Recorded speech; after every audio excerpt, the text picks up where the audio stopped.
Hey Brian, first game in charge, a 2-1 defeat right at the death. Was that a bit of a cruel one?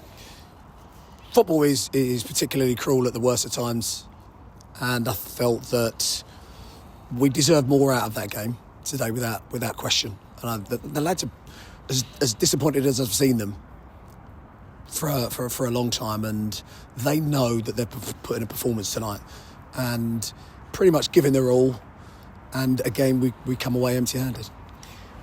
Was it a bit of a... We've seen a few Jekyll and Hyde performances this season with first half, second half.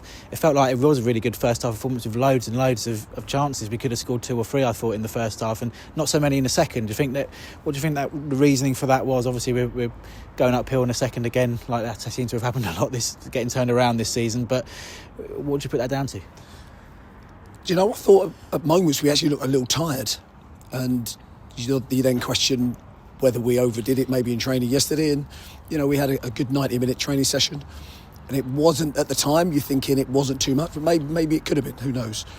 But just felt that we lost the edge certainly in the centre of the park, and I don't think that's anyone's fault in particular.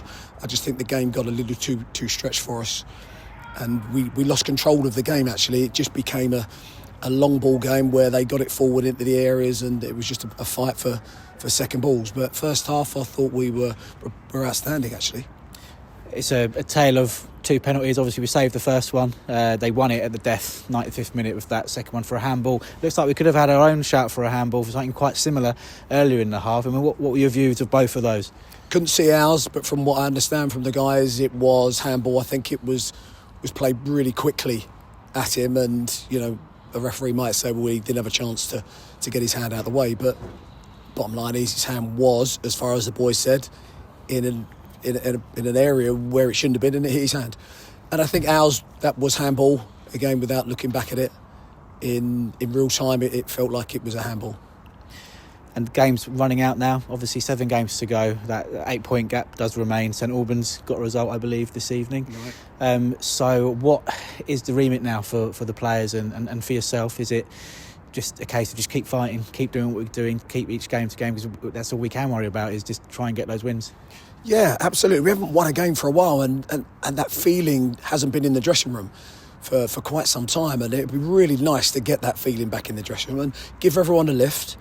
So yeah, we will carry on. We'll have another training session. We've only had the one training session since I've came in, so we'll have another one on Thursday, and we'll get them organised. We need to pick them up again, but I don't think that'll be as hard as maybe it's been in the past, because those boys are an honest group of players, and they can honestly answer themselves the question whereby they were really, really good in early parts of that game, and I think that they're honest enough to understand that.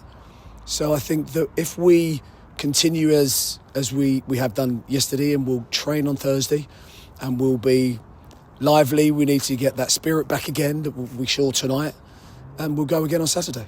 Cheers, Brian. Unlucky tonight. Thank you.